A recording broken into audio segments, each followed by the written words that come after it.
झारखंड सरकार की महत्वाकांक्षी मुख्यमंत्री मैया सम्मान योजना के तहत रांची जिले के 3,67,664 महिला लाभुकों के बैंक खातों में अप्रैल से जून 2026 तक की 3 माह की सम्मान राशि एकमुश्त हस्तांतरित कर दी गई है।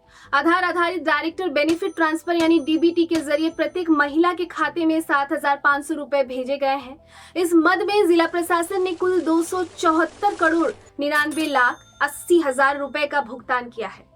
रांची जिला प्रशासन के अनुसार योजना का उद्देश्य महिलाओं को आर्थिक रूप से सशक्त बनाना और उनकी दैनिक जरूरतों को पूरा करने में सहयोग देना है।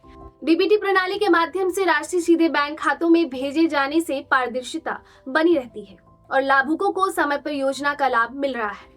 सरकार का मानना है कि इस योजना से महिलाओं को आर्थिक सुरक्षा मिलेगी और वे आत्मनिर्भर बनने की दिशा में आगे बढ़ेंगी। जिला के सभी प्रखंडों और शहरी क्षेत्रों में बड़ी संख्या में महिलाओं को इस योजना का लाभ मिल रहा है।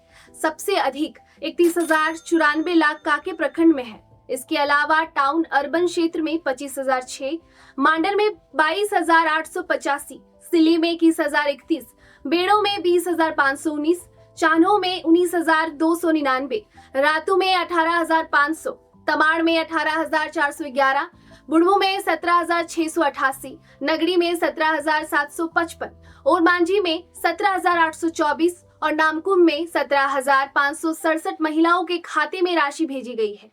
वहीं बड़गाई अंचल और इटकी प्रखंड के लाभुकों का भुगतान अभी प्रक्रियाधीन है। रांची के उपायुक्त मंजुनाथ भजंत्री ने कहा कि ये योजना महिलाओं के सामाजिक और आर्थिक सशक्तिकरण की दिशा में राज्य सरकार की महत्वपूर्ण पहल है। उन्होंने अधिकारियों को निर्देश दिया है कि शेष पात्र महिलाओं के खाते में भी जल्द भुगतान सुनिश्चित किया जाएगा। जिला प्रशासन ने लाभुकों से बैंक खाते की जानकारी और आधार लिंकिंग अद्यतन रखने की अपील की है ताकि भविष्य की किस्तें बिना किसी बाधा के सीधे उनके खातों में पहुंच सके। शिकायत या जानकारी के लिए लाभुक अबुआ साथी व्हाट्सएप नंबर 9430328080 पर संपर्क कर सकते हैं।